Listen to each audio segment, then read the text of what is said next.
Syederalun Gubernur Jawa Tengah sekaligus kader PDIP Ganjar Pranowo menyatakan sikap maju dalam Pilpres 2024. Ganjar kemudian mengatakan bahwa partai politiklah yang memutuskan dan mendeklarasikan capres pilihan mereka.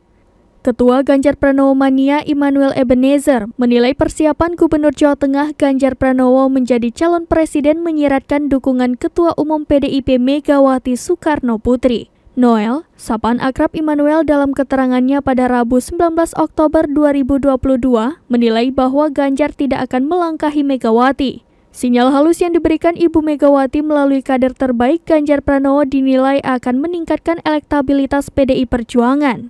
Ia juga menambahkan, pernyataan Ganjar yang siap maju dalam capres itu tidak berdiri sendiri. Dia yakin pernyataan itu sudah didahului oleh inisiatif dari para petinggi PDIP. Kendati demikian, sebagai partai berpengalaman yang sudah malang melintang sebagai partai oposisi dan memegang pemerintahan, Noel menilai PDIP tidak akan terburu-buru mendeklarasikan Ganjar sebagai capres.